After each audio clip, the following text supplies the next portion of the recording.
दोस्तों जय मसीह। प्रभु यीशु मसीह के नाम में मैं डैनियल राज आप सभी का जो इस वक्त देख रहे हैं एपिसोड नंबर 4 में आपका बहुत बहुत स्वागत करता हूं। जी हां दोस्तों, quick study of 39 old testament books की अध्ययन, पुराने नियम का फटाफट अध्ययन आप लोगों के बीच में लाया जा रहा है, जिसके चलते मैं समझता हूं कि एपिसोड 1, 2, 3 आप लोगों ने फेसबुक, यूट्यूब, इंस्टाग्राम पर देख लिया होगा।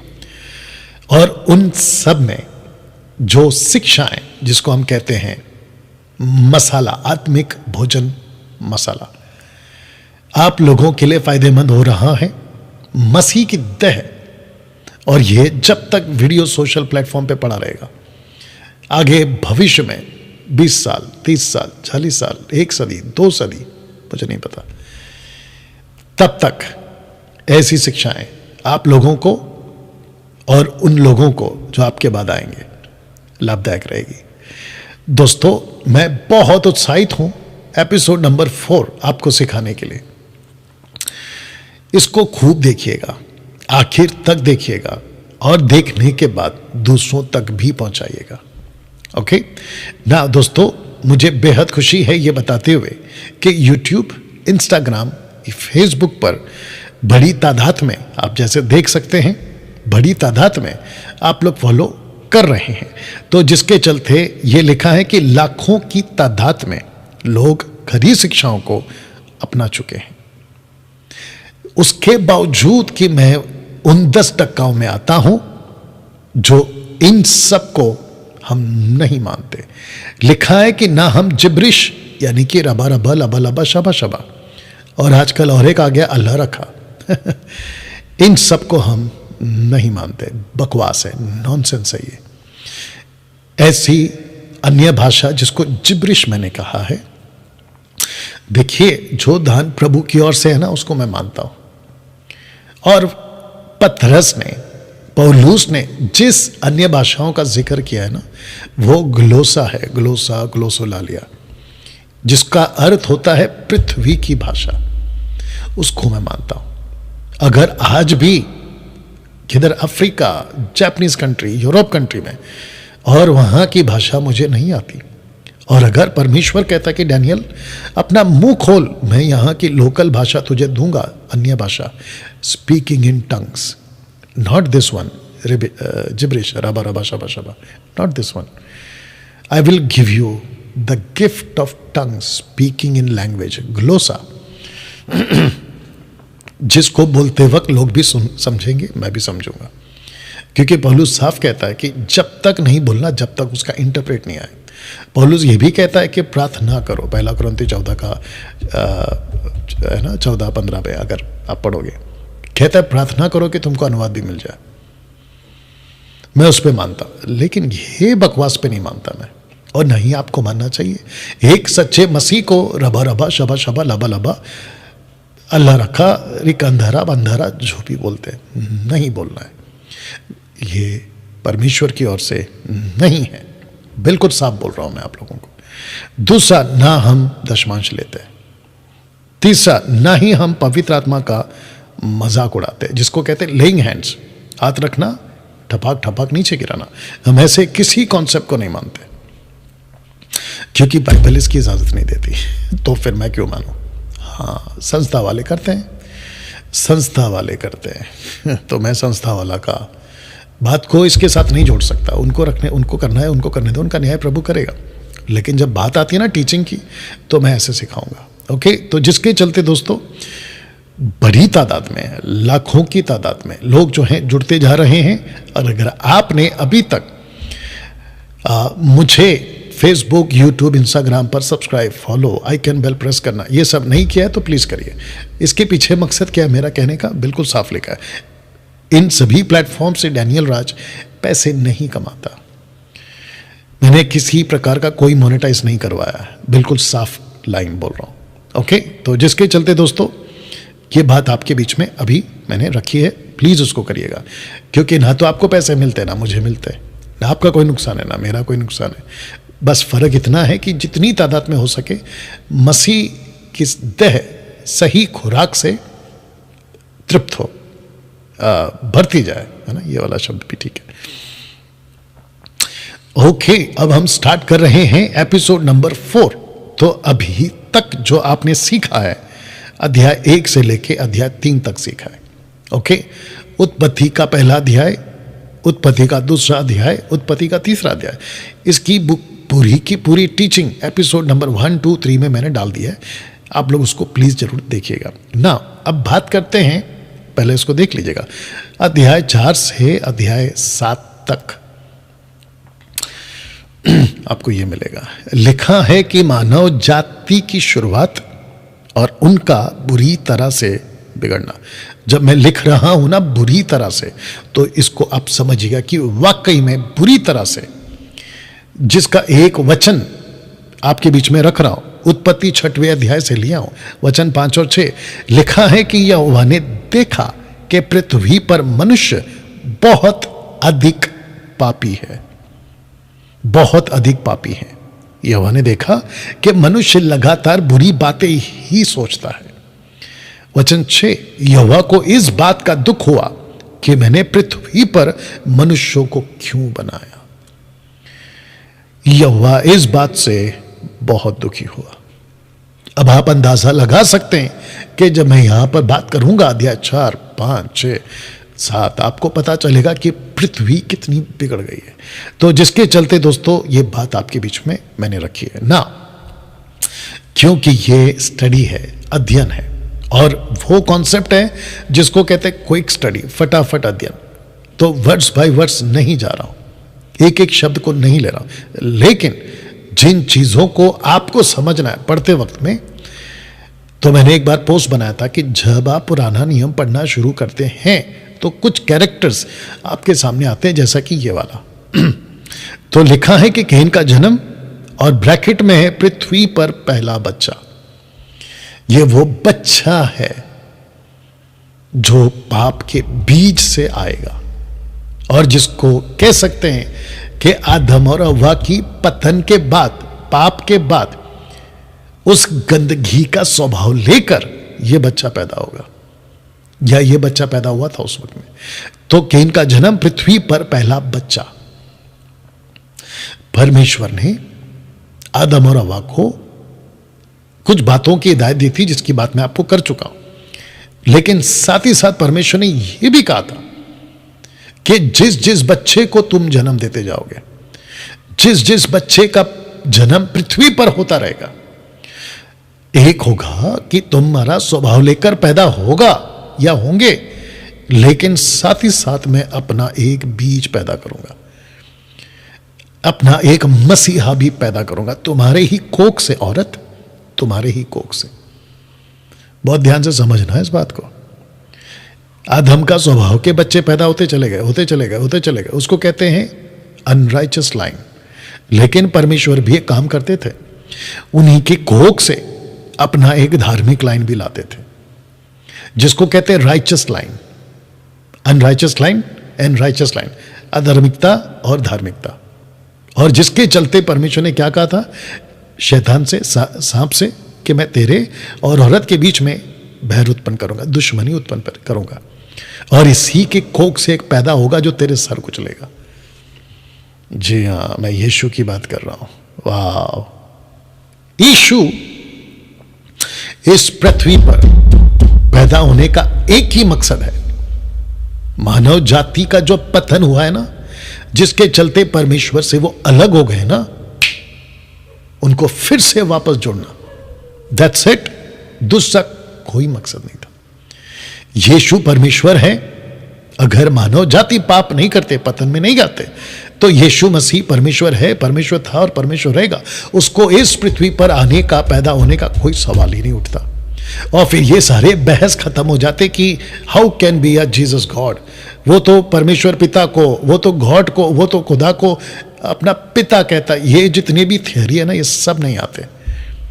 तो जीसस गॉड था, गॉड है और गॉड रहेगा ना। दोस्तों, इसके साथ आगे बढ़ते हैं। उत्पत्ति 4 का 1 पढ़ने जा रहा हूं। याद रखिए चैप्टर 4 का 1 पे हम चल रहे हैं। लिखा है कि आदम और उसकी पत्नी हव्वा के बीच शारीरिक संबंध हुए। या हव्वा, तो ये जरा ठीक से कर लेना, उसको देख लीजिएगा आप लोग भी। लिखा है कि शारीरिक संबंध हुए, जिसको कहते हैं फिजिकल रिलेशनशिप, और ये परमेश्वर ने ही बनाया था। मैंने एक वीडियो बनाई थी कि जो सेक्स है वो पाप नहीं है, सेक्स इज नॉट अ सिन, क्योंकि ये परमेश्वर के योजना में था कि आदम और हव्वा जब पाप नहीं किए थे तब भी उनको यह कहा गया था कि तुम संतानों को उत्पन्न करोगे और पूरी पृथ्वी में फैल जाओगे, जो कि मैंने एपिसोड नंबर 4 में आपको बताया था, जिसको कहते हैं यूनिवर्सल कॉन्सेप्ट, ठीक है ना। और फिर आएगा वन नेशन कॉन्सेप्ट, अभी आएगा थोड़ी देर में, उसको भी ध्यान रखिएगा, ठीक है ना। तो जिसके चलते उनका जो संबंध होना है वो पाप नहीं था, ये जायज था, बट इनका जो है फिजिकल रिलेशनशिप के चलते एक बच्चा पैदा हुआ। तो लिखा है कि हव्वा ने एक बच्चे को जन्म दिया, बच्चे का नाम कैन रखा गया। बच्चे का नाम क्या रखा गया? कैन रखा गया। और हव्वा ने कहा, यहोवा की मदद से मैंने एक मनुष्य पाया है। देखिए, जिसका ये कॉन्सेप्ट है ना कि परमेश्वर ने गॉड बनाया, राजेश स्टीफन, परेशान आत्मा और उसके जैसे कई लोग जो कहते हैं कि परमेश्वर ने गॉड बनाया, तो मूर्खों, परमेश्वर ने गॉड नहीं बनाया। आदम को कहा मनुष्य, औरत को कहा मनुष्य है। इसके बाद जो पहला बच्चा पैदा हुआ ना, उसको भी आप देख लीजिएगा मनुष्य। या वचन 2 लिखा है, उसके बाद हव्वा ने दूसरे बच्चे को जन्म दिया। ये बच्चा कैन का भाई हाबील था। हाबील गडरिया बना, कैन किसान बना। अब इसको कहते हैं कि 2 बच्चे पैदा हुए जिसका रिकॉर्ड मूसा करता है। एक है पहला बच्चा कैन और दूसरा है हाबील। तो इसको हम लाइन देंगे, यानी कि हम कैन को लाइन देंगे, यानी कि जो जनरेशन आगे बढ़ेगा, रखूंगा मैं उसको कहते हैं अनराइचियसनेस। कैन का जो लाइन था अनराइचियसनेस, और जो हाबील है उसका लाइन शुरू होने से पहले खत्म हो गया, जिसको कहते हैं राइचस लाइन। कैसे, मैं आपको बताऊंगा। तो लिखा है, पृथ्वी पर पहला कत्ल, पृथ्वी पर पहला कत्ल। और कत्ल किसने किया? उसके खुद के भाई ने। और वजह क्या थी? ये वाला आप चित्र देख लो, क्योंकि मैं रखता हूं ताकि आपको समझा सकूं। लिखा है उत्पत्ति 4:3 में, फसल के समय कैन एक भेंट यहोवा के पास लाया, जो अन्न कैन ने अपनी जमीन में उपजाया था, उसमें से थोड़ा अन्न वह लाया, अन्न अनाज जमीन से। परंतु हाबील अपने जानवरों के झुंड में से कुछ जानवर लाया। हाबील अपनी सबसे अच्छी भेंट या भेड़ का सबसे अच्छा हिस्सा लाया। यहोवा ने हाबील तथा उसकी भेंट को स्वीकार किया। शब्द लिखा है स्वीकार किया, ही एक्सेप्टेड। वचन 5, परंतु यहोवा ने कैन तथा उसके द्वारा लाई भेंट को स्वीकार नहीं किया। इस कारण कैन क्रोधित हो गया, वह बहुत व्याकुल और निराश हो गया। ये ट्रांसलेशन अच्छा है, इसलिए मैंने इसको रखा है, बाकी आप अपने हिसाब से देख लीजिएगा ना। दोस्तों, यहां पे हो क्या रहा है? कत्ल की वजह क्या है? कत्ल की वजह यह है कि इस व्यक्ति को, जिसका नाम है कैन, जो पाप का बीज आदम के अंदर था, जिसको कहते हैं पापी स्वभाव, वही स्वभाव कैन के अंदर आया और कैन के अंदर गुस्सा आ गया। और गुस्से के चलते, गुस्सा आने की वजह से, जिसको कहते क्रोध, एंगर, जिसके चलते उसने कुछ नहीं समझा, उसने कुछ नहीं सोचा, उसके दिमाग में कोई बात नहीं आई, उसने सीधा कत्ल कर दिया। इसको कहते हैं कि जब व्यक्ति को गुस्सा आता है, बहुत ध्यान से सुनिएगा, गुस्सा बड़ी बेकार चीज है। बहुत ध्यान से सुनिएगा, गुस्सा बड़ी बेकार चीज है। आप अगर गुस्से को काबू करना नहीं सीखे अभी, खास करके जवान बच्चे, और ऑफ कोर्स बुढ़ापे तक की भी बात कर रहा हूं, अगर आपने गुस्से को काबू करना नहीं सीखा, यह आपको खत्म कर देगा। आप जानते हैं कि कितने सारे कैदी, जब हम जेल मिनिस्ट्री करते थे कुछ सालों पहले, तो वहां पे जब हम पूछते कि आप यहां पे कैसे आ गए, बोला मेरे से मर्डर हो गया, मैंने कत्ल कर दिया। बोला कत्ल क्यों किया? बोला गुस्सा आया। गुस्से की कत्ल की कई वजह है, ऐसा किया, वैसा किया, ये किया, फलाना किया, उसने मारा XYZ, लेकिन तुमने कत्ल क्यों किया? क्योंकि तुम्हारे को गुस्सा आया। रिश्ते टूट रहे हैं गुस्से की वजह से, रिलेशंस ब्रेक हो रहे हैं क्रोध की वजह से, यानी कि गुस्से की वजह से। बिजनेस पार्टनर्स आपस में अलग हो जा रहे हैं गुस्से की वजह से, यहां तक कि तलाक हो रहे हैं, डिवोर्स, गुस्से की वजह से। इस गुस्से पे काबू करना सीखे। इसी स्टडी के बीच में मैंने उचित समझा कि ये बात आपको मैं समझाऊं। तो लिखा है कि धार्मिक लाइन का कत्ल हो गया, तब शेत का जन्म हुआ। जैसे ही एक बच्चा मरता है, परमेश्वर को पता था कि अगर हाबिल मर गया, और क्योंकि हाबिल मर चुका था तो मुझे एक लाइन शुरू करनी थी, क्योंकि मैं कैन की लाइन को बर्दाश्त नहीं कर सकता, जिसको कहते हैं अनराइचस लाइन। तो उसने शेत को पैदा किया। तो इसको आप यहां पे देख ले, कैन के अनराइचस लाइन ने पृथ्वी को बहुत बिगाड़ दिया था। मैंने कुछ चित्र आपको समझाने के लिए रखे हैं ताकि आपको मैं कनेक्शन दे सकूं कि कैन के अनराइचस लाइन ने पृथ्वी को बहुत बिगाड़ दिया। क्योंकि आप जानते हैं, आगे हम भी पढ़ते हैं, जिसका मैं कुछ अंश आपके लिए बाद में रखूंगा। उत्पत्ति के 5वें अध्याय वचन 3 में परमेश्वर क्या करता है, अब हम आ गए चैप्टर 5 में, परमेश्वर क्या करता है, हाबिल की जगह पर एक बच्चे को पैदा करवाता है आदम और हवा के द्वारा। लिखा है कि जब आदम 130 वर्ष का हो गया, इसको कहते हैं कि पृथ्वी जब बनी थी और जब शेत पैदा हुआ तो पृथ्वी कितनी साल पुरानी हो गई थी, ओल्ड हो गई थी, 130 साल। वाह, अद्भुत है नहीं? लिखा है तब वह एक और बच्चे का पिता हुआ। यह पुत्र ठीक आदम सा दिखाई देता था। आदम ने पुत्र का नाम शेत रखा। कैसे दिखता था यह बच्चा? बिल्कुल हूबहू आदम की तरह, या मिरर कॉपी या सेम टू सेम कॉपी। जैसे आदम खुद को देखेगा वैसे उसको देखेगा शेत को। तो ये लाइन देख लो, यानी कि ये चित्र देख लो। लिखा है कैन अनराइचस, शेत राइचस। अब यहां से 2 लाइन शुरू होती है, आपके लिए मैंने रखा गया। साथ ही साथ में इसको ये भी कह सकते हैं कि मनुष्यों की पुत्रियां परमेश्वर के संतान। तो जब हम बात करेंगे नेफिलिम्स की, यानी कि दानवों की, जायंट्स की, तो कुछ थ्योरी में से एक ऐसी थ्योरी है कि मनुष्यों की पुत्रियों का मतलब, जब परमेश्वर के पुत्रों ने मनुष्यों की पुत्री दिखाई, आपको वचन 6 में, अध्याय 6 में जब मैं आऊंगा बताऊंगा, तो लिखा है, और उनकी थ्योरी ऐसी है कि वो कैन के बच्चे थे, जिसको कहते हैं मनुष्यों की पुत्रियां, और परमेश्वर के पुत्र कौन थे? शेत। Not acceptable. ये स्वीकार नहीं कर सकते कि जो दानव पैदा हुए वो शेत के बच्चे थे। इम्पॉसिबल। जबकि मैंने आपको अभी बताया कि जो शेत है वो राइचस लाइन है, और जो राइचस लाइन है वो कैसे ऐसे बच्चे पैदा करेगा, और जबकि ये कॉन्सेप्ट है ही नहीं, जबकि कॉन्सेप्ट पूरा अलग है। जब आपके पास में आगे आएंगे तब मैं बताऊंगा। तो लिखा है कि फ्रॉम एडम टू नोहा जियोनोलॉजी, आप चैट देख सकते हैं। आदम से 2 बच्चे पैदा हुए, एबेल और कैन। एबेल का कत्ल हो गया, लेकिन जो कैन की लाइन है ना, वो यहां पे लमेक तक देख सकते हैं आप लोग। और जो नाम लिखे हैं ना, वो आपस में सिमिलर है, क्योंकि एक इस तरफ और एक इस तरफ चला गया था। तो इसको कह सकते हैं कि जो उन दिनों में जो नाम रखे जाते थे 90% शहरों के हिसाब से रखे जाते थे। और आप देख सकते हैं कि कैन, जिससे आता है कैनानाइट्स, यानी कि कैन का शहर, जिसको परमेश्वर इस्राएलियों को देता है, कहता है ये तुम्हारी प्रतिज्ञा का देश है, कनान, कनान, जिसको इंग्लिश में कहते हैं कैनानाइट्स। और इस तरफ, यानी कि इस तरफ आप देख सकते हैं कि शेत, एनोश, कैनान, मालहेल, जरहद, एनोश, मतूशेला, लेमेक, नोआ, ये उसकी लाइन है। और ये चैट रखा है आपकी मदद के लिए कि पृथ्वी किसके वक्त में कितनी पुरानी थी, आप देख सकते हैं। तो लिखा है कि आदम से लेकर अब्राहम तक में जो डेट्स हैं, जो तारीख है, वो आपको यहाँ पे दिखाई देगी। उसके बाद में एक और चैट आपके लिए रखा हूँ कि Abraham to Joseph, Abraham to Joseph, और साथ में चित्र भी रखा हूँ। और ये सब उनके वंशज हैं, ये उनकी पूरी जेनोलॉजी है, आप इसको देख सकते हैं।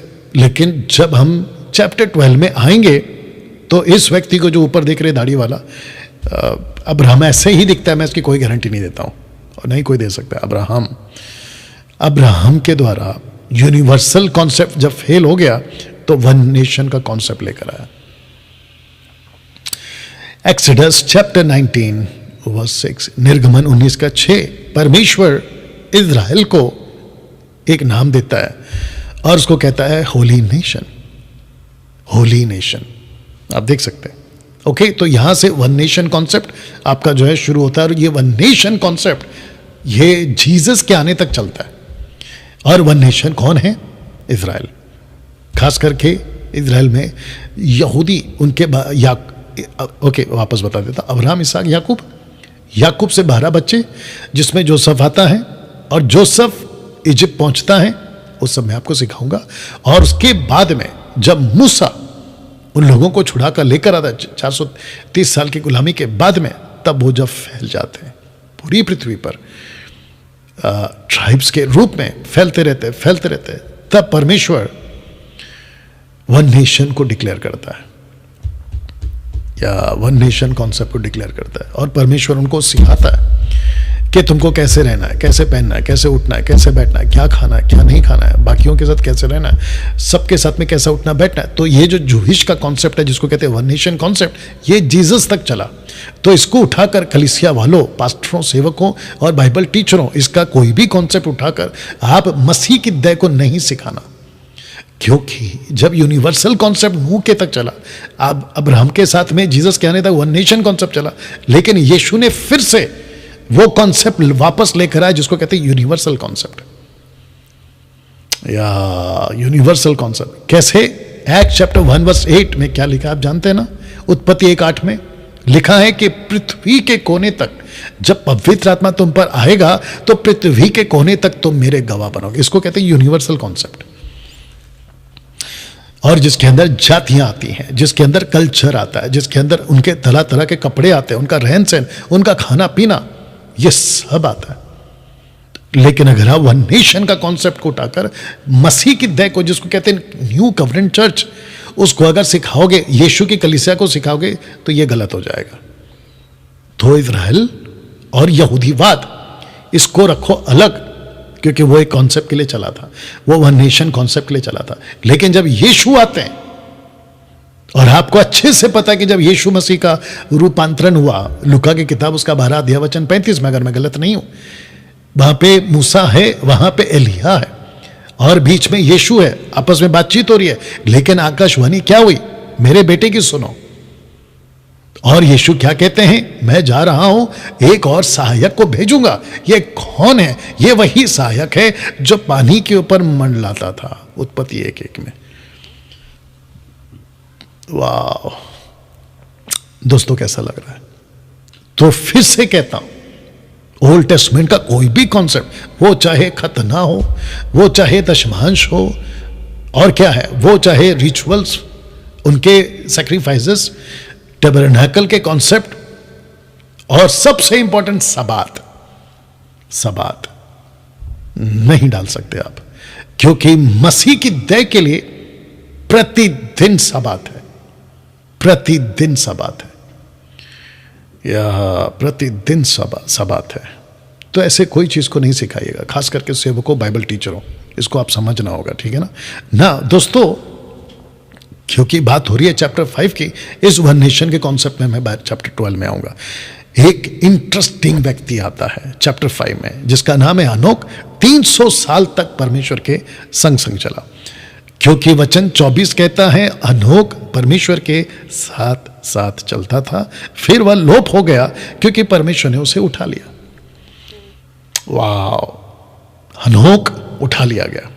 अद्भुत व्यक्ति, अद्भुत कैरेक्टर, और ऐसे टाइम पे पैदा हुआ है जब पृथ्वी पर पाप की इंतहा बढ़ गई थी।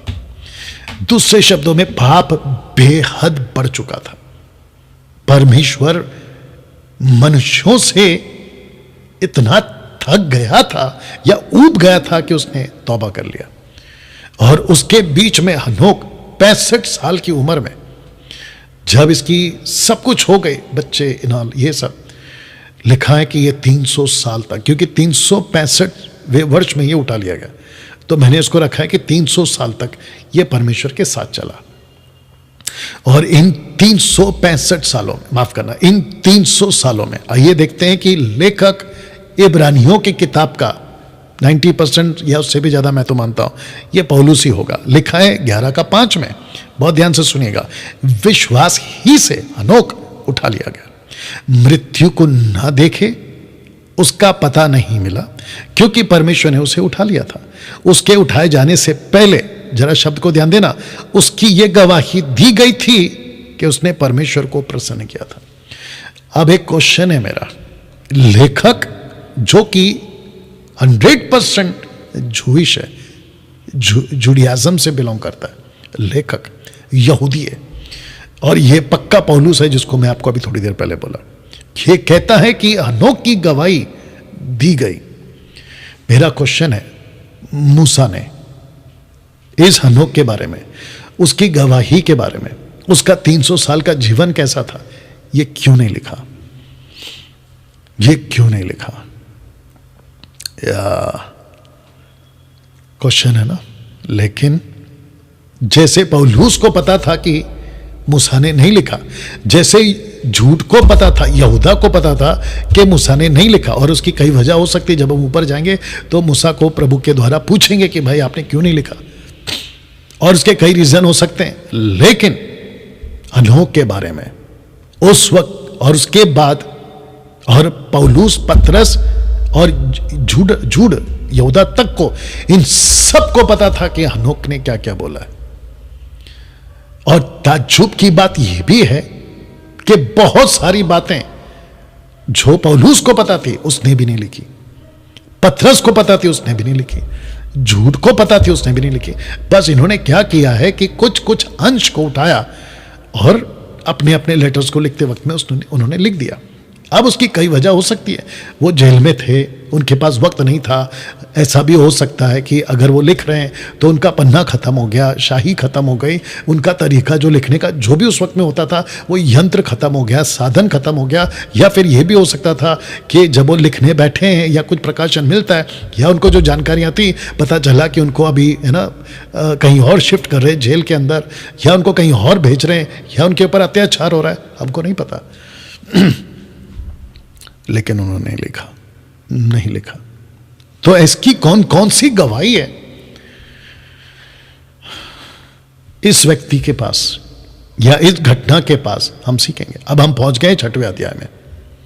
अब आपको पता चल रहा होगा कि फटाफट अध्ययन का कॉन्सेप्ट मैं ऐसे चलाऊंगा थ्रू आउट मलाकी की किताब तक। ओके, तो अध्याय 6 में एक विचित्र घटना घटती है जो कभी आप और हम कल्पना तक नहीं कर सकते, और वो घटना है नेफिलिम, जिसका अर्थ होता है द फॉलन वंस। नेफिलिम का मतलब ही है फॉलन वंस, जिसका हिंदी अनुवाद दानव, जाइंट्स इंग्लिश में। और ये चित्र मैं आपको रखता हूं ताकि मैं आपको कनेक्ट कर सकूं, ऐसा कुछ, ठीक है ना। नेफिलिम, दानव। नाउ उत्पत्ति की पुस्तक उसका 6वां अध्याय वचन 1 आपके लिए मैं पढ़ने जा रहा हूं। लिखा है कि पृथ्वी पर मनुष्यों की संख्या बढ़ती रही, संख्या बढ़ती रही, बढ़ती रही, बढ़ती रही। इसके बीच में कुछ हजार सालों का गैप है। ये जब वचन आप पढ़ रहे हो तो आपके दिमाग में रखना, 130 वाला पुराना आदमी आदम, जब उसने सेत को पैदा किया, 130 वाला पुराना आदम, 130 वाला पुरानी पृथ्वी, और जब यहां तक पहुंच रही है तो 1000 साल का भी से भी ज्यादा का गैप है, 1000 ईयर्स का गैप है। और आप संख्या लगा सकते हैं। जब लेखक लिख रहा है, मूसा कहता है कि पृथ्वी पर मनुष्यों की संख्या बढ़, पृथ्वी पर, ना कि किसी देश में, ना किसी कंट्री में, लेकिन लिखा है पृथ्वी पर संख्या बढ़ती रही। अब अंदाजा लगाओ पूरी पृथ्वी कितनी ज्यादा पापी हो गई होगी। आइए पढ़ते हैं। उन लोगों के लड़कियां पैदा हुए, उन लोगों की लड़कियां पैदा हुई। परमेश्वर के पुत्रों ने देखा कि ये लड़कियां सुंदर है। अब ये परमेश्वर के पुत्र कौन है, इसके ऊपर वीडियो बना चुका हूं, लेकिन आज भी बहुत सारे पॉइंट्स को क्लियर करूंगा इन अ डिफरेंट वे। लिखा है कि परमेश्वर के पुत्रों ने देखा कि ये लड़कियां सुंदर है। तो देखा इसका मतलब क्या है, इसी पृथ्वी पर देखा। ये परमेश्वर के पुत्रों ने, जो कि मैं अभी से बता देता हूं, फॉलन एंजल्स, नीचे गिराए गए स्वर्गदूत, दूसरे शब्दों में बिगड़े हुए स्वर्गदूत, करप्टेड एंजल्स। इसलिए परमेश्वर के पुत्रों ने अपनी इच्छा के अनुसार जिससे चाहा उसी से विवाह किया। तब यहोवा ने कहा, मनुष्य शरीर ही है, मैं सदा के लिए उनसे अपनी आत्मा को परेशान नहीं होने दूंगा। अब लिखा है कि विवाह किया और फिर कहता है कि मनुष्य शरीर है और परमेश्वर का आत्मा परेशान नहीं होगा, इसके भी बीच में बहुत कुछ घटा है। मैं रखूंगा, मैं उन्हें 120 वर्ष का जीवन दूंगा। इसको कहते हैं कि 120 साल का रिपेंटेंस का दिन दूंगा। 120 वर्ष का मैं मौका दे रहा हूं, 120 साल का मौका दे रहा हूं। अगर इसमें बच सकते हो बचो। इन दिनों और बाद में भी, दो शब्द है, इन दिनों और बाद में भी नेफिलिम लोग उस देश में रहते थे। ये प्रसिद्ध लोग थे, ये लोग प्राचीन काल से बहुत वीर थे। अगर आपको थोड़ा सा याद होगा, जो कि मैंने अभी यहां पे नहीं रखा, क्योंकि अगर मैं उन सबको रखता तो टीचिंग लंबी लंबी लंबी हो जाएगी, बहुत टाइम हो जाएगा। इसके लिए मैं आपको ऐसे ही बता देता हूं। लिखा है कि उन दिनों और बाद में भी, देन एंड आफ्टर। इसका मतलब क्या है कि ये सब के सब, इनमें से कुछ बंदी हो गए, जिसको मैं रखूंगा। पतरस कहता है, यहूदा कहता है, लेकिन कुछ को कत्ल कर दिया, खत्म कर दिया, माफ करना, कईयों का नाश हो गया, ठीक है ना, परमेश्वर के द्वारा। लेकिन इनकी उपस्थिति बाद में कैसी दिख रही है? गोलियात, उसके 4 भाई, जिसको कहते गतवासी, टोटल 5 थे, गोलियात और उसके 4 भाई। इसलिए दाऊद ने नाले में से 5 पत्थर उठाए। एक को तो उसने खुद मारा, लेकिन बाकी 4 को उसके भाइयों ने मारा, दाऊद के भाइयों ने मारा। यही वजह है कि उसने 5 पत्थर उठाए। सब कनेक्टेड है, सब लॉजिकल है, या इसको भी समझना होगा, ठीक है ना। और जब जासूस भेजे जाते हैं मूसा के द्वारा, यहोशू और कालेब और बाकी 10, उन्होंने क्या कहा? ऐसे नगर वहां हैं जहां दानव रहते हैं। जब हम वहां पहुंचेंगे तो उसको भी आपको डिटेल में बताएंगे, तो इसको भी दिमाग में रखिएगा। वचन 7, इसलिए यहोवा ने कहा, मैं अपनी बनाई हुई पृथ्वी के सारे लोगों को खत्म कर दूंगा। मैं हर एक व्यक्ति, जरा शब्द को ध्यान देना, व्यक्ति, जानवर, पृथ्वी पर रहने वाले और हर जीव जंतु को खत्म करूंगा। मैं आकाश के पक्षियों को भी खत्म करूंगा। क्यों? क्योंकि मैं इस बात से दुखी हूं कि मैंने इन सब चीजों को बनाया। अब आप लोग सोच रहे होंगे, और खास करके आप विश्वासी लोग, कि मनुष्यों की गलती की है, मनुष्यों को मारो। जानवर, पक्षी, रेंगने वाले जंतु, कीड़े, सांप, ये इन सबको क्यों मारा आपने? आपको हनोक के नजरिए से बताऊंगा आगे, हनोक के नजरिए से, क्योंकि मनुष्यों ने इन सब चीजों का इस्तेमाल किया जादू टोना के लिए। और यह बात कौन कहता है? यह हनोक कहता है। यह आ गया हनोक, एक ऐसी पुस्तक है जिसको कहते हैं बाइबल की सेकेंड लास्ट बुक, प्रकाशित वाक्य की पहली की पुस्तक। उस पुस्तक में यूदा कहता है कि और हनोक ने भी, जो आदम से 7वीं पीढ़ी में था, उनके विषय में यह भविष्यवाणी की कि देखो प्रभु अपने लाखों पवित्रों के साथ आया। हनोक ने भविष्यवाणी की। तो मेरा क्वेश्चन है, हनोक ने जो भविष्यवाणी की, ये कहां लिखा है? बाइबल में तो नहीं मिलता। मूसा ने नहीं लिखा, पतरस ने नहीं लिखा, पौलुस ने नहीं लिखा, लेकिन यूदा को कैसे पता चला? तो उस वक्त के जोइश, जो आज भी इस बात को मानते हैं। अच्छा, और एक बता देता हूं कि जो बाइबल अभी मेरे पास में है ना, इसमें 66 बुक है, 66 बुक, 66 पुस्तक। इस बाइबल को कहते हैं प्रोटेस्टेंट बाइबल। कैथलिक वालों के पास में कई पुस्तक हैं, इन पुस्तकों से, बाइबल की पुस्तकों से, यानी कि ये वाली उससे ज्यादा है, 14 के आसपास या उसके आसपास। उसको कहते हैं कैथलिक बाइबल। और फिर आती हैं बाकी यहूदियों की किताबें, और वो जो कॉन्सेप्ट मानते हैं। तो फिर डैनियल भाई, हम करें क्या? आपके दिमाग में एक बात, और इसको कहते हैं कि मिल्क ड्रिंकिंग क्रिश्चियन वाले ये नहीं समझे। इसलिए पौलुस क्या कहते हैं इब्रानियों 5:12 में, समय के हिसाब से तुम्हें गुरु हो जाना चाहिए। तो खास करके जो मेरी टीचिंग है, और मैं जब से देना शुरू किया हूं, और अभी जो मैं डीप में और जा रहा हूं, और मैं सबको बता दूं, मिल्क ड्रिंकिंग क्रिश्चियन वाले मेरे को नहीं समझ पाएंगे। मुझे समझने के लिए, और जो शिक्षा मैं देता हूं, जो कंटेंट मैं आप लोगों को देता हूं, उसको समझने के लिए आपको अपना IQ बढ़ाना पड़ेगा। आपको अपनी क्षमता समझने की उसको बढ़ानी होगी। और मुझे वही समझ सकता है जो बाइबल को भी समझता है, घटनाओं को भी समझता है, हिस्ट्री को भी समझता है। और अगर आप लोग अभी सुन रहे हैं तो बेस्ट है, खुद से ना तो कोई सवाल करो, ना अपने दिमाग को परेशान करो, चीजों को लो। जैसे पौलुस कहता है, अगर मैं गलत नहीं हूं, पहला थिस्सलुनीके 5वां अध्याय वचन 20, 21, 22 के आसपास में कहता है कि हर बात को परखो, जो अच्छी है उसको ले लो। आपको इन सब से क्या सीखने मिलता है वो ले लो, लेकिन इसके बाहर शारीरिक होकर, फ्लैश में आकर ऐसी कोई हरकत नहीं करना कि अरे डैनियल राज ने अनोख की किताब का जिक्र किया, उसका किया, इसका। अरे मैंने नहीं किया भाई, यूदा खुद कर रहा है। अगर इसने नहीं किया होता तो मुझे कहां से पता चलता कि इतिहास के पन्नों में अनोख ने भी कुछ लिखा है। इब्रानियों की किताब का लेखक लिखने वाला भी कहता है कि अनोख ने गवाही दी। You understand? तो अब रखने जा रहा हूं जो मुझे विकिपीडिया से मिला, और वो है ये अनोख की किताब, जिसको कहते हैं पहली किताब, अध्याय नंबर 6।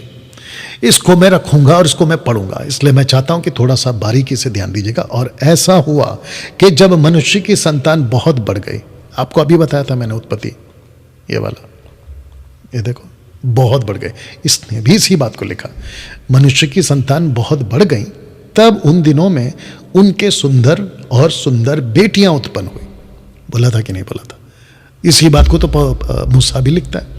लिखा है कि बेटियां उत्पन्न हुई और स्वर्ग दूतों ने, मूसा को लिखना था ये, मूसा को पता था कि अगर मैं यहूदियों को लिख रहा हूं, इजरायलियों को, कि परमेश्वर के पुत्रों को, तो वो ऐसे समझ जाएंगे कि परमेश्वर के पुत्र मतलब angels, sons of God, daughters of man की जो वीडियो मैंने बनाई है उसमें जाके देख लीजिएगा। मैं बहुत डिटेल में गया, यहां नहीं जा सकता, बहुत लंबा हो जाएगा। स्वर्ग दूतों ने, जो स्वर्ग के संतान, अच्छा ये जो स्वर्ग दूत है ना, ये जो आधा र है ना, ये मेरा लैपटॉप उसको स्वीकार नहीं कर रहा, पता नहीं क्यों, तो इसलिए आपको एडजस्ट करना होगा। तो लिखा है जो स्वर्ग के संतान थे उनको देखा और उनकी लालसा की। जानते हो ना द 10 कमांडमेंट्स का, अगर मैं गलत नहीं हूं, आखिरी क्या है? दूसरों की चीजों पे लालच मत करो। लालसा, लालच, तो इन्होंने लालसा की, एक दूसरे से कहा, ये कितने हैं वो भी बताऊंगा। स्वर्गदूतों ने आपस में एक दूसरे से कहा, आओ हम मनुष्यों में से अपने लिए पत्नियां चुन लें। हनोक लिख रहा है, और हमारे लिए संतान उत्पन्न करें। और सेमजाज, सेमजाज, सेमजाज, सेमजाज, ये एक स्वर्गदूत का नाम है जो उनका नेता था, एक स्वर्गदूत जो उनका नेता था। एक कॉन्सेप्ट आपको और समझा देता हूं, बीच में आ गया इसलिए बोल दे रहा, क्योंकि मैं बहुत स्टडी कर रहा हूं इन दिनों में और मेरा जो दिमाग है उसके आसपास ही घूमते रहता है। आपको एक बात बताऊं, यूदा जब अपनी पहली किताब को लिख रहा है ना, तो लिखते लिखते उसने एक बात लिखी। क्या लिखी आइए बताते हैं। कहता है, किधर गया, या कहता है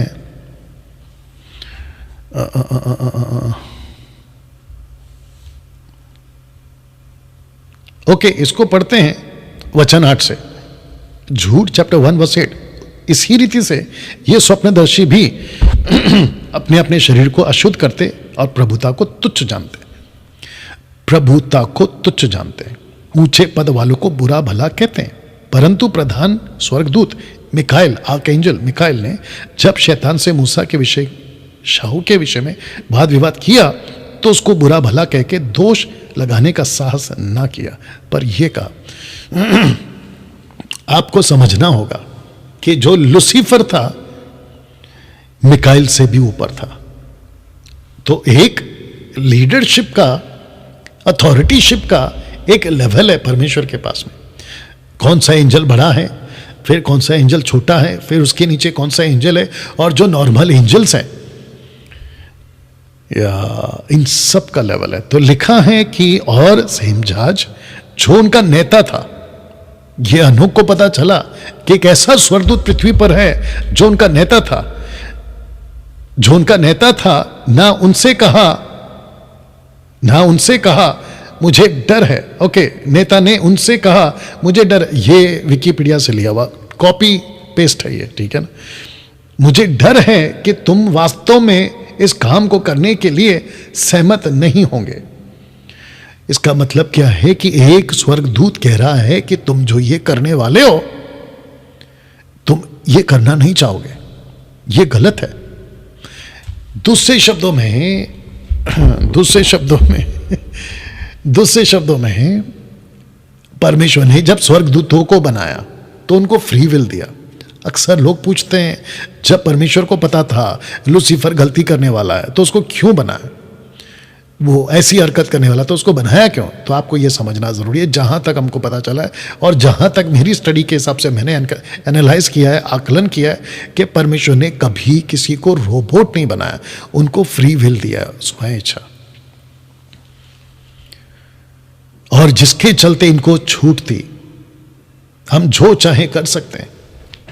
और लूसीफर को भी मैं जब आपको स्टडी दे रहा था एंजल्स के बारे में, उसको भी फ्री विल था। वो चाहे अपने अंदर घमंड लाए या उसको दबा के रखे, वो गुस्सा लाए या दबा के रखे, आउट ऑफ कंट्रोल हो या दबा के रखे, ये उसका चॉइस था। जैसे आदम को भी चॉइस दिया था, ये फल नहीं खाना, दैट्स इट, ये चॉइस है। परमेश्वर ने उसके पैर को बांध के नहीं रखा था कोई पेड़ के साथ में कि खबरदार उधर गया, तो ऐसा नहीं किया था। या इसको समझना होगा। तो कहा गया, मुझे डर है कि तुम वास्तव में इस काम को करने के लिए सहमत नहीं होंगे और मुझे अकेले ही एक बड़े पाप का दंड भुगतना होगा। यह अच्छा एंजल था और उन सब ने उसे उत्तर दिया और कहा, हम सब शपथ खाएं, इसको छोड़ दो। ये जो एंजल है ना सेमजास, इसको छोड़ दो। आपस में स्वर्गदूतों ने कहा कि आओ हम शपथ खाएं और एक दूसरे को दोष दें, इस व्यक्ति को ना छोड़ें, परंतु इस युक्ति को ना छोड़ें, इनफैक्ट माफ करना, इस युक्ति को ना छोड़ें जो उन्होंने बनाई थी, परंतु यही काम करें। फिर उन सब ने, अब जरा ध्यान से सुनना, एक साथ शपथ खाई और उस पर परस्पर दोष लगाकर अपने आप को बांध लिया और वे सब मिलकर 200 थे।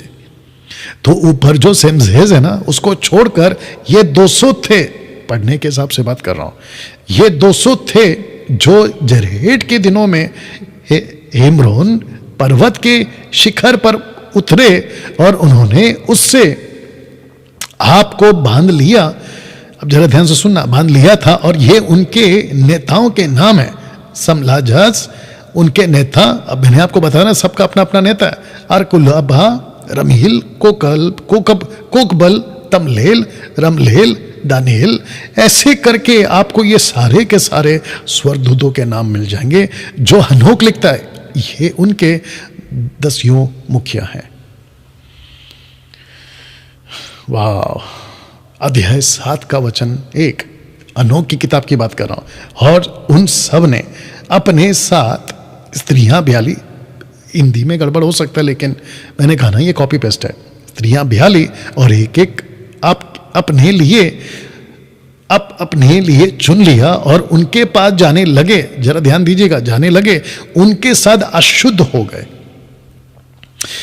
एंजल्स को मनुष्यों के साथ अशुद्ध नहीं होना था। ये 200 एंजल्स हनोक के हिसाब से, जिसका जिक्र हमको मूसा की किताब में लिखा हुआ नहीं मिलता, बहरशीत में नहीं मिलता, लेकिन हनोक को हम इसलिए रख रहे हैं क्योंकि हनोक का जिक्र पौलुस ने, पतरस ने, जूडा ने किया है, इसलिए मैं रख रहा हूं। ओके, और वहां से कुछ चीजें मुझको और आपको समझना जरूरी है, और अगर मैच होता है तो मैं उसको ले रहा हूं, अदरवाइज जैसे पौलुस ने कहा जो अच्छा ले लो और जो नहीं है छोड़ दो। आइए आगे बढ़ते हैं। चुन लिया, उनके पास जाने लगे, उनके साथ अशुद्ध हो गए, उनको टोना, अब जरा ध्यान देना, उनको टोना, जादू, जड़ काटना, जड़ रूट्स काटना सिखाया। ये जड़ क्या होता है? जमीन के अंदर पेड़ की जो जड़ें हैं उसको लेकर, आपको आज भी पता होगा, जादू करते हैं लोग, जादू होता है, और उन्हें पौधों से परिचित कराया। कौन से पौधे थे नहीं पता, लेकिन कुछ पौधों से उनको परिचित कराया, जैसे परमेश्वर ने कहा था कि ये पेड़ का फल नहीं खाना। ऐसी कुछ चीजें थी जो हमको नहीं पता, जिसको पौलुस कहता है कि मैंने ऐसे ऐसे दर्शने देखे जिसका अपनी जबान पे लाना मेरे लिए उचित नहीं है। 2 कुरिन्थियों 12 अध्याय वचन 4-5 से आगे अगर आपने पढ़ा होगा, ये भूलता है। पौधों से परिचित कराया और वे गर्भवती हो गईं। वाह, तो ऐसा कुछ जादू हुआ।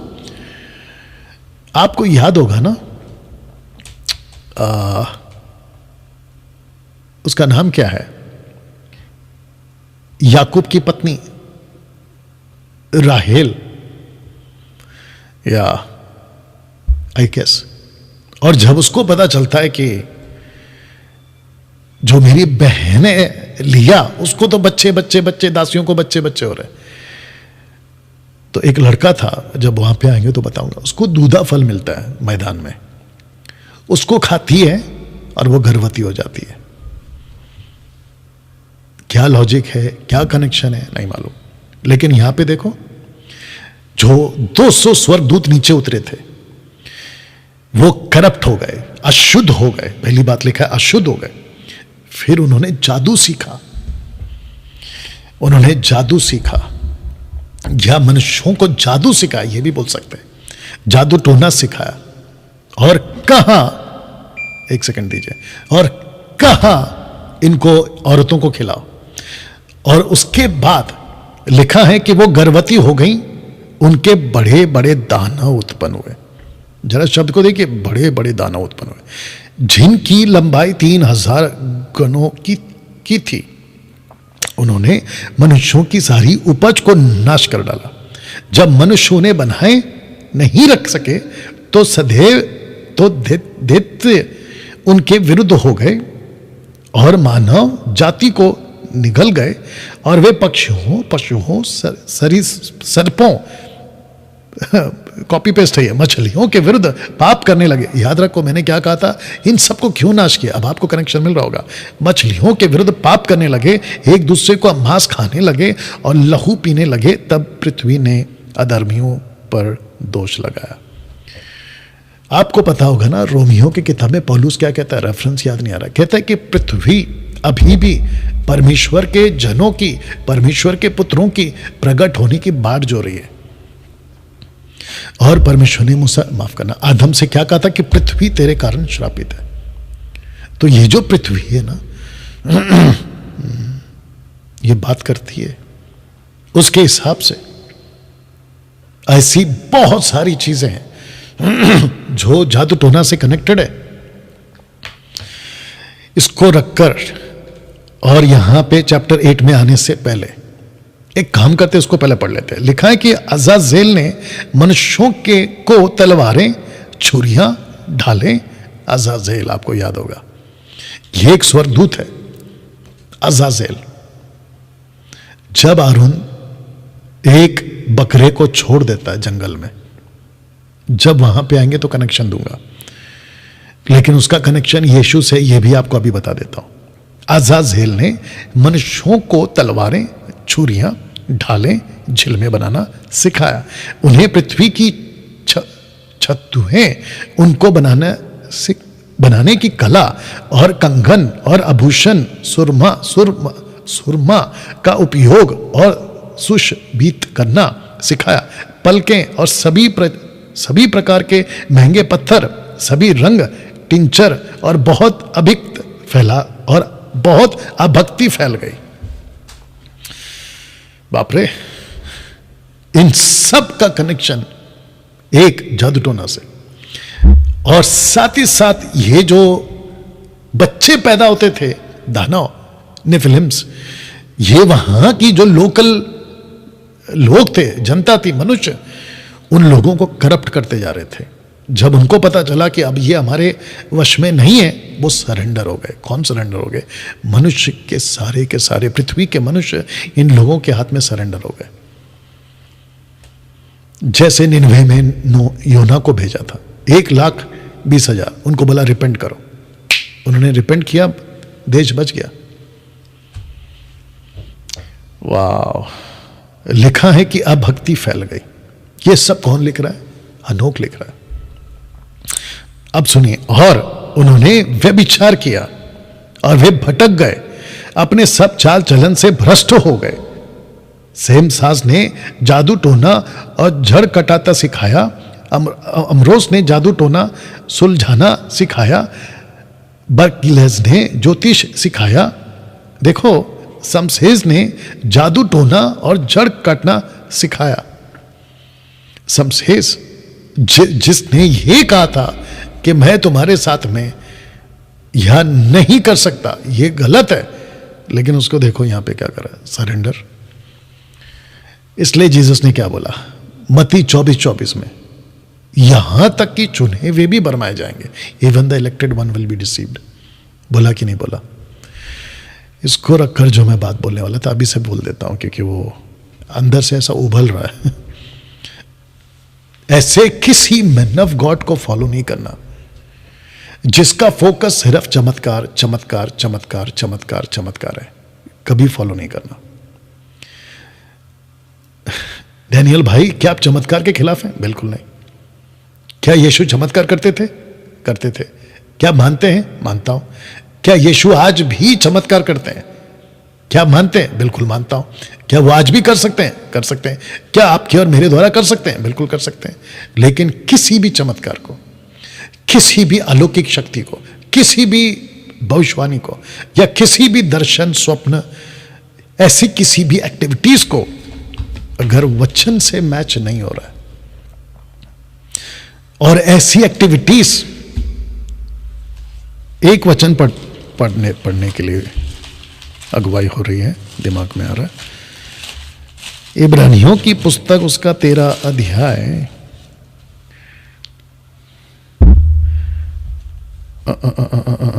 हाँ, इब्रानियों की पुस्तक उसका 13 अध्याय वचन 9। एक काम करते 7 से पढ़ते हैं। लिखा है कि जो तुम्हारे अगुवे थे, जिन्होंने तुम्हें परमेश्वर का वचन सुनाया, स्मरण रखो, ध्यान से उनके चाल चलन का अंत देखकर उनके विश्वास का अनुकरण करो। इसका मतलब क्या है कि जो तुम्हारे अगुवे, आजकल जो so called apostle, profit, mega church, बड़ी बड़ी सभाएं, उन सबको कहता है कि ध्यान से उनका चाल चलन देखो, ध्यान से उनका चाल चलन देखो। मैं पढ़ रहा हूं इब्रानियों 13 का 7, ओके, हिब्रू 13:7। उनका चाल चलन का अंत देखकर उनके विश्वास का अनुकरण करो। अब वचन 8, यीशु मसीह कल आज युगानुयुग एक सा है। वचन 9, नाना प्रकार के आप विचित्र उपदेशों से ना बरमाए जाओ। इसको कहते हैं कि नाना प्रकार के विचित्र उपदेशों से ना बरमाए जाओ, क्योंकि मन का अनुग्रह से दृढ़ रहना भला है, ना कि उस खाने की वस्तुओं से। ओके, नाना प्रकार की, जिसको कहते हैं विंड डॉक्ट्रिन्स, कहीं से अचानक से कुछ भी आ जाता है। कुछ पंजाब के आजकल पता नहीं क्या चल रहा है पंजाब में, बहुत बच के रहो पंजाब वालों, बहुत गड़बड़ चल रहा है। अच्छा, वो कहते हैं कि मैं ये मिठाई के ऊपर प्रार्थना कर रहा हूं। एक है आदमी, नाम तो लेता नहीं हूं मैं जब तक वो मुझे नहीं छेड़ दे।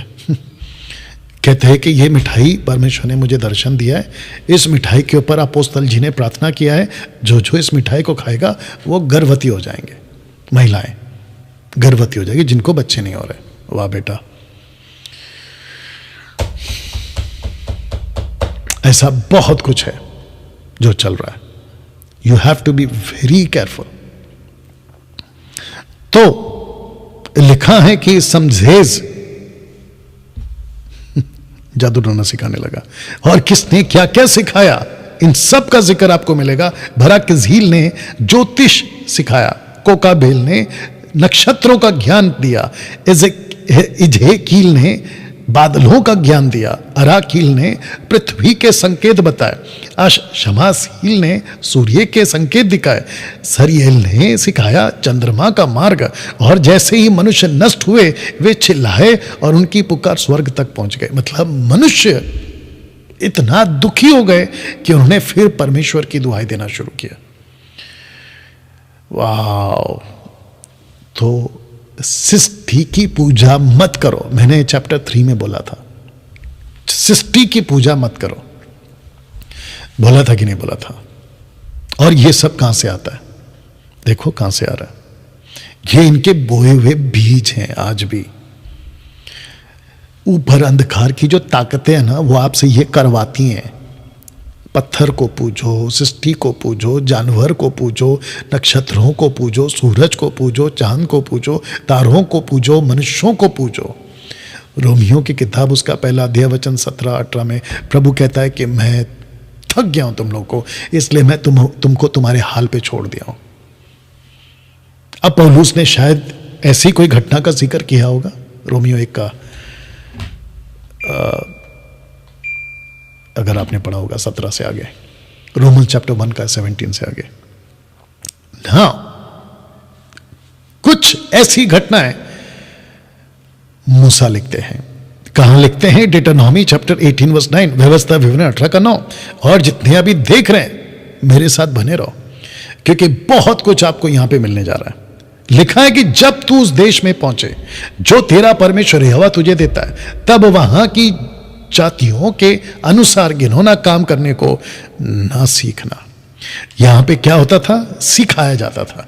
यहां पे परमेश्वर भगवान क्या कर रहा है अपने लोगों को, जो कि वन नेशन कॉन्सेप्ट है, होली नेशन, उनको कह रहा है कि तुम उनके जैसा नहीं सीखना। और यही वजह है कि राजा स्टीफन को हमने एमएमबी से निकाला, क्योंकि वो कहता है कि मूर्ति के आगे अर्पण किया हुआ चीज को खा सकते हैं, जबकि परमेश्वर का दास पौलुस कहता है कि वो अर्पण दुष्ट आत्माओं के लिए किया जाता है। ना सीखना। वचन 10, तुझ में कोई ऐसा ना हो जो अपने बेटे व बेटी को आग में होम करके चढ़ाने वाला हो। आपको याद होगा ना, जो बच्चों की बलि चढ़ाते हो, जिसको कहते हैं आग में फेंक देते हैं। राजा सुलेमान के टाइम पे मैंने आपको बताया था, वो 3 तरह के देवताओं की आराधना करता था, जिसमें से ये सब उसने प्रैक्टिस की थी।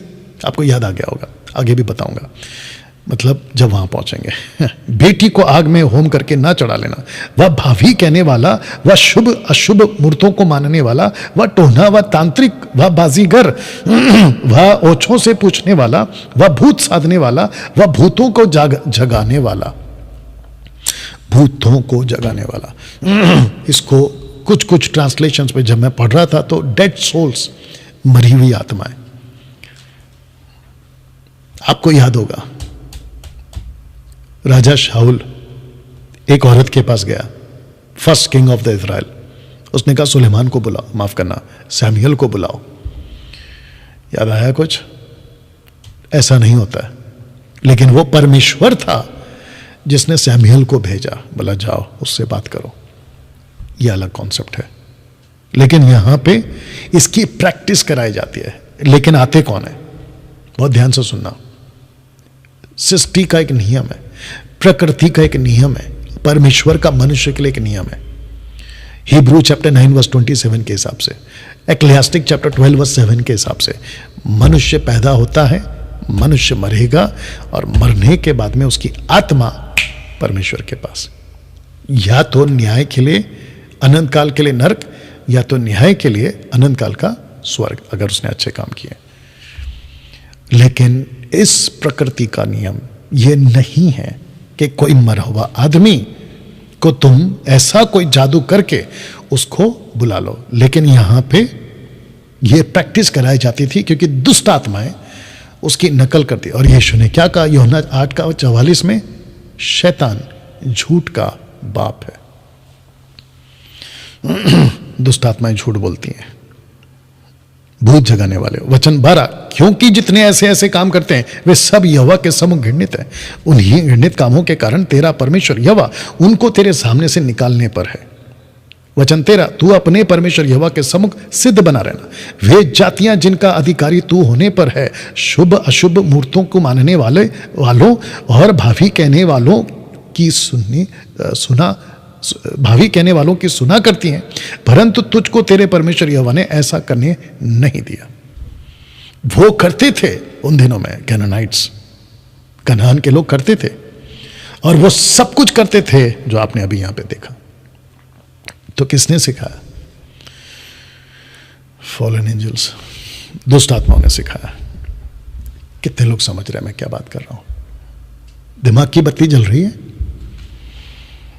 इसको रखकर और आगे पढ़ूंगा मैं वचन 15।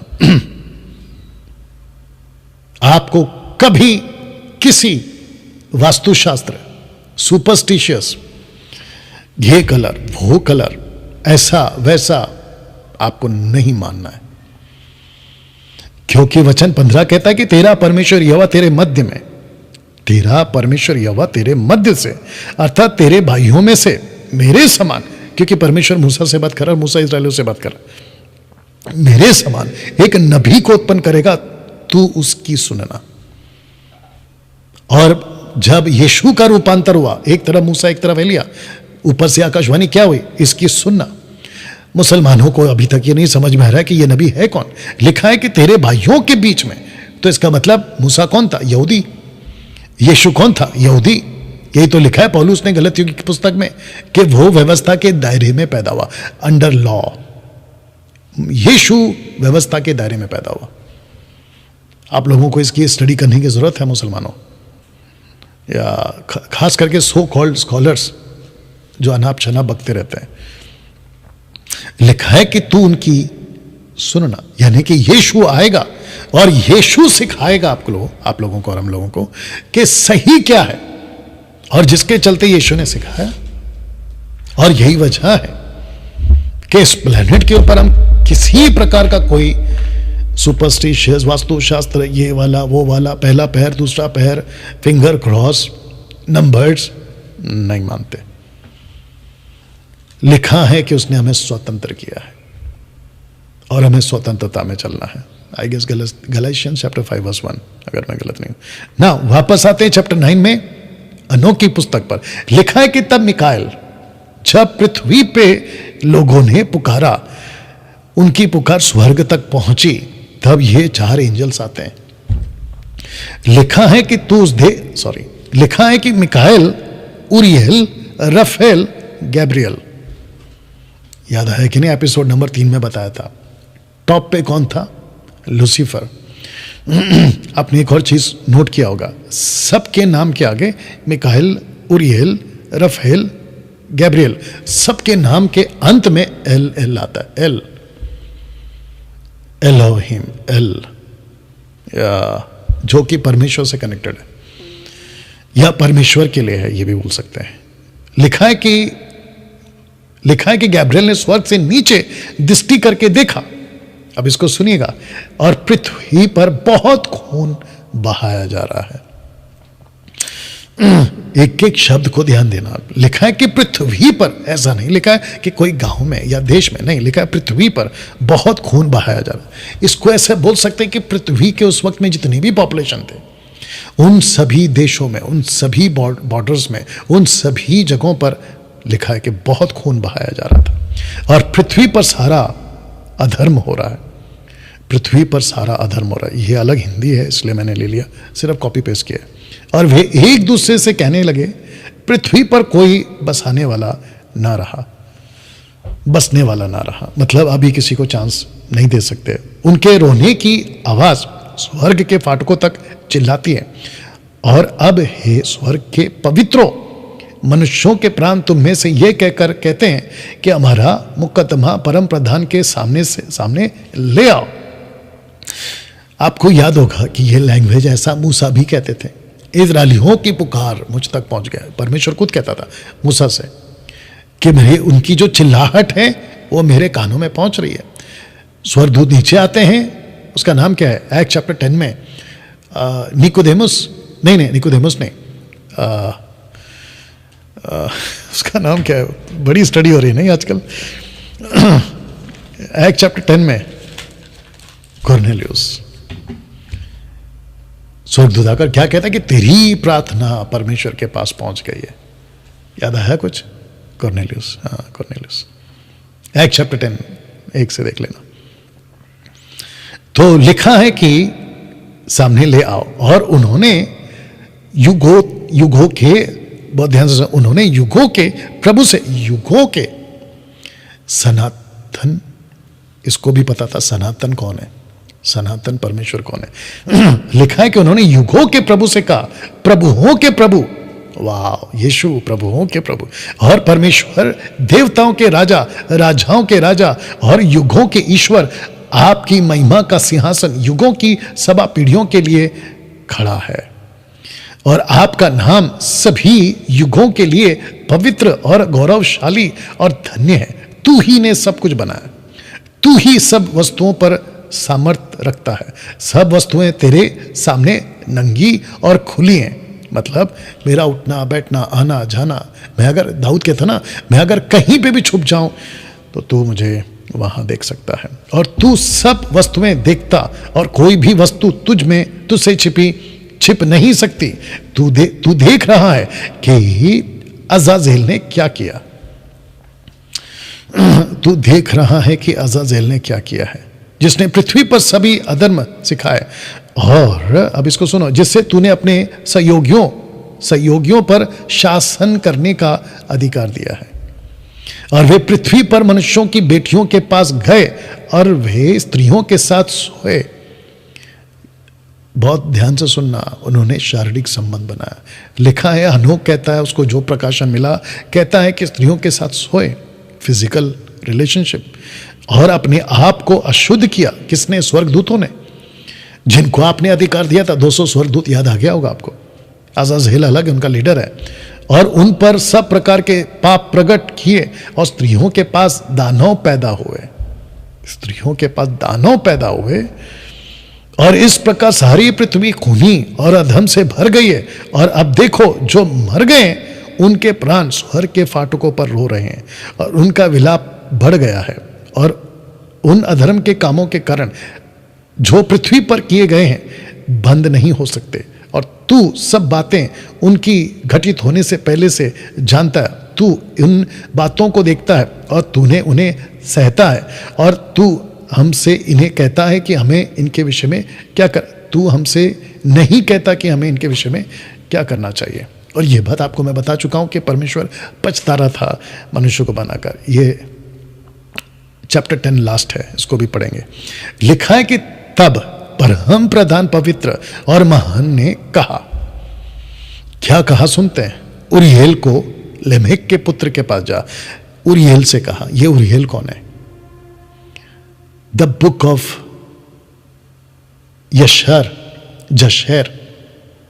उसको जब मैं रखूंगा, अगर वो आता है कॉन्टेक्स्ट में, ये वही उरियेल है जिसने आदम और हव्वा को निकाला और पहरा देने के लिए बगीचे के ज्वालामय तलवार लेकर चारों तरफ घूमता था। ये वही उरियेल है। को लेमेक के पुत्र, लेमेक का पुत्र कौन है? नूहा। लेमेक के पुत्र के पास जा, भेजा और उससे कहा, नूह के पास जा और मेरे नाम से उससे कहा, अपने आप को छिपा ले। अपने आप को छिपा ले। कहां छिपा ले? आगे रखूंगा। अपने आप को छिपा ले और उन पर उस अंध का प्रकट करो जो निकट है, कि सारी पृथ्वी नाश हो जाएगी। और सारी पृथ्वी पर जल प्रलय आने पर है। जल प्रलय, यही बात मूसा भी लिखता है। और उन सबको माफ करना जो उस पर है, नाश कर डालेगा। और अब उसे आज्ञा दे कि वह बच निकले और उसका वंश जगत की पीढ़ी पीढ़ी के लिए बचा रहे। आपको याद होगा ना, टोटल 8 प्राणी जिसका जिक्र पतरस भी करता है। बच निकले, कहां गया? हाँ, और फिर यहोवा ने रफेल से कहा, अज़ाज़ेल के हाथ पांव बांध। रफेल से कहा कि अज़ाज़ेल के हाथ पांव बांध, उसे अंधियारे में डाल दे, मैं इसको रखूंगा। और राहुदुहल के जंगल में एक द्वार बना, माफ करना, उसे उसमें डाल दे और उस पर उबड़ खाबड़ और दांतेदार चट्टान रख दो और अंधियारे में ढांप दो और सर्वदा वहीं रहे। उसका मुंह ढांप दे कि वह उजाला ना देख सके, और बड़े न्याय के दिन उसे आग में डाल दिया जाएगा। यह कौन सा है? प्रकाशित वाक्य 20-21 अध्याय। उस दिन उसको डाल दिया जाएगा, जिसको कहते हैं टाटरस। याद आया आपको? पैराडाइज टाटरस, हाँ, हेडी, या। और पृथ्वी कहां गया? न्याय के दिन उसको आग में डाल दिया जाएगा। और उस पृथ्वी को जिसे स्वर्गदूतों ने भ्रष्ट किया है, चंगा करो, पृथ्वी को चंगा करो और पृथ्वी को चंगा होने का प्रचार करो। इसको कहते हैं, ये एक प्रकार का लैंग्वेज है कि इनको मौका दो, 120 दिन का मौका दो। लिखा है कि उनको चंगा होने का प्रचार करो, कि वे विधि को चंगा करें। नूह को क्या कहता है पतरस 2 पीटर चैप्टर 2:5 में कि नूहा जो था वो प्रचारक था, धर्म का प्रचारक था। विधि को चंगा करे और मनुष्य की सारी संतान उन सब गुप्त बातों के द्वारा नष्ट ना हो जाए जिन्हें पैरुओं ने नष्ट किया है। ये 200 पैरुओं की बात हो रही है। और सिखाया, और बेटों और सारी पृथ्वी और उनके कामों के कारण जो अज़ाज़ेल ने सिखाए हैं थे भ्रष्ट हो गए हैं। सब पाप उसी के बताओ, सब पाप उसी को बताओ।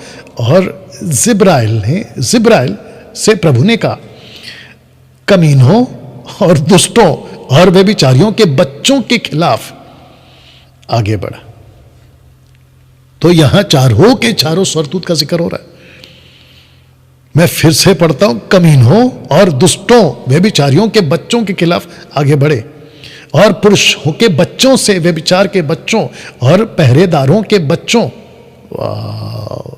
पहरेदारों के बच्चों, 200 स्वर्गदूत की बात हो रही है। पहरेदारों के बच्चों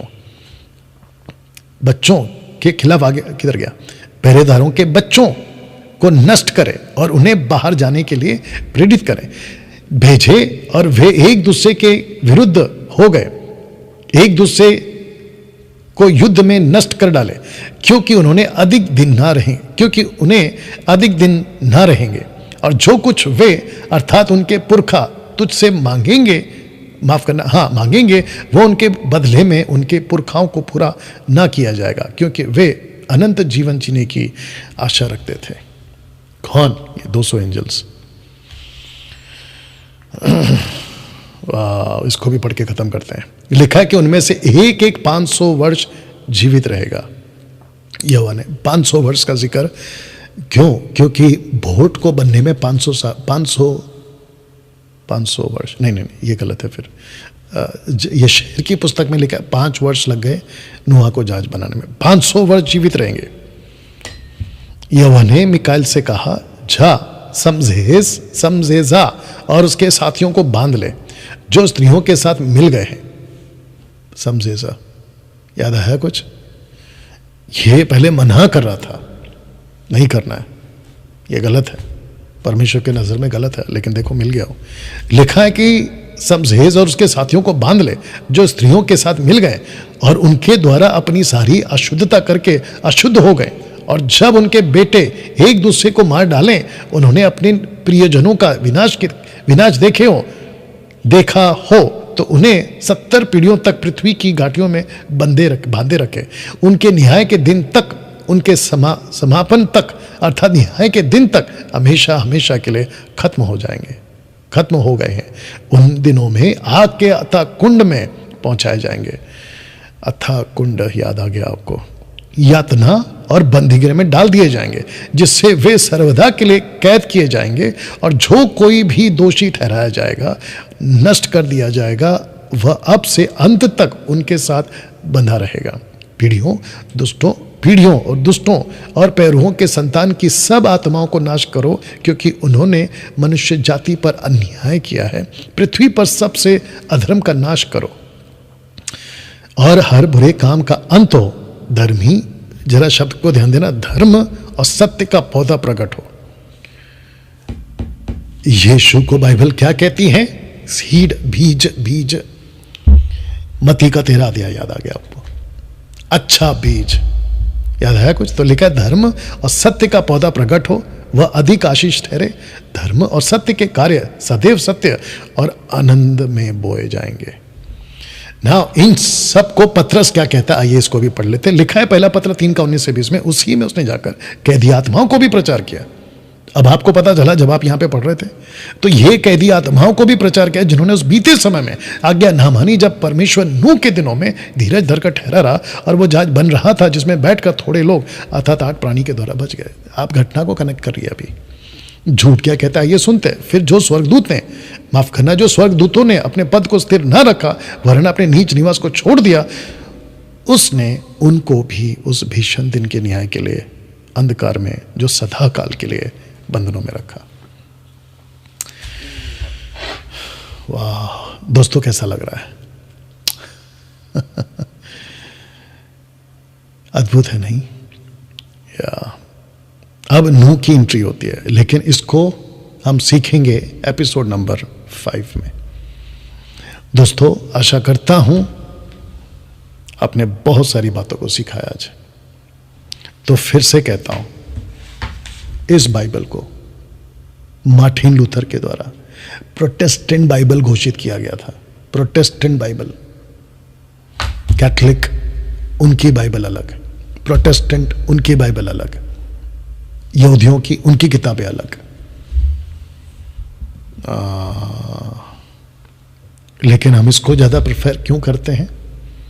क्योंकि यीशु ने इनमें वो सब बातें, किताबों की बातों की चर्चा की है, शास्त्रों से उसने खोल खोल कर उनको समझाया था। उत्पत्ति यानी कि तोरा, तनाक, पूरी ओल्ड टेस्टमेंट को जिसको कहते हैं तनाक। आशा करता हूं कि आपने बहुत कुछ सीखा है। अपना ख्याल रखें, इस वीडियो को खूब शेयर करें और प्रभु में बने रहें। मिलते हैं एपिसोड नंबर 5 में। God bless. जय मसीह।